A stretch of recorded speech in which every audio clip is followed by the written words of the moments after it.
After this, it happened that Absalom provided himself with chariots and horses and 50 men to run before him. Now Absalom would rise early and stand beside the way to the gate. So it was, whenever anyone who had a lawsuit came to the king for a decision, that Absalom would call to him and say, "What city are you from?" And he would say, "Your servant is from such and such a tribe of Israel." Then Absalom would say to him, "Look, your case is good and right, but there is no deputy of the king to hear you." Moreover, Absalom would say, "Oh, that I were made judge in the land, and everyone who has me any suit or cause would come to me. Then I would give him justice." And so it was, whenever anyone came near to bow to him, that he would put out his hand and take him and kiss him. In this manner, Absalom acted toward all Israel who came to the king for judgment. So Absalom stole the hearts of the men of Israel. Now it came to pass after 40 years that Absalom said to the king, "Please let me go to Hebron and pay a vow which I made to the Lord. For your servant took a vow while I dwelt at Geshur in Syria, saying, 'If the Lord indeed brings me back to Jerusalem, then I will serve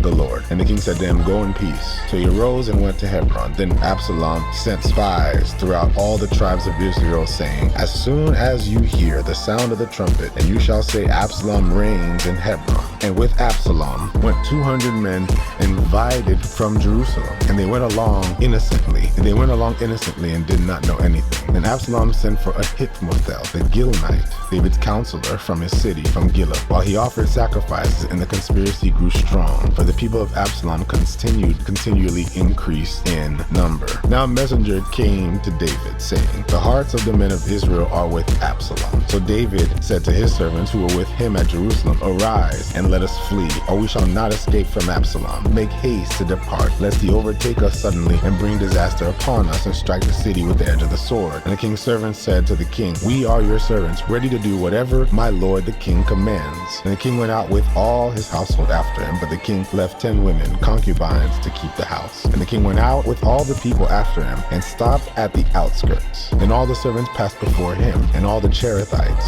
and the Pelethites, and the Gittites, 600 men had followed him from Gath, passed before the king. And the king said to Ittai the Gittite, Why are you also going with us? Return and remain with the king, for you are a foreigner and also an exile from your own place. In fact, you came only yesterday. Should I make you wander up and down with us today, since I go I know not where? Return and take your brethren back. Mercy and truth be with you. But Ittai answered the king and said, As the Lord lives, and as my lord the king lives, surely in whatever place my lord the king shall be, whether in death or life, even there also your servant will be. So David said to Ittai, Go and cross over. And Ittai the Gittite, and all the men and all the little ones who were with him crossed over. And all the country wept with a loud voice, and all the people crossed over. The king himself also crossed over the brook Kidron, and all the people crossed over toward the way of the wilderness. Then Zadok also, and all the Levites with him, bearing the ark of the covenant of God.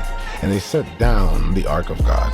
And Abiathar went up until all the people had finished crossing over from the city. And the king said to Zadok, Carry the ark of God back into the city. If I find favor in the eyes of the Lord, he will bring me back and show me both it and his dwelling place. But if he says thus, I have no delight in you, I am here, let him do to me as he seems good to him. The king also said to Zadok the priest, Are you not a seer? Return to the city in peace, and your 2 sons with you, Ahimaaz, your son, and Jonathan, the son of Abiathar. See, I will wait in the plains of the wilderness until word comes from you to inform me. Therefore Zadok and Abiathar carried the ark of God back to Jerusalem, and they remained there. So David went up by the ascent of Mount Olive, and wept as he went up. And he had his head covered, and went barefoot. And all the people who were with him covered their heads, and went up weeping as they went up. And then someone told David, saying, Ahithophel is among the conspirators with Absalom. And David said, O Lord, I pray,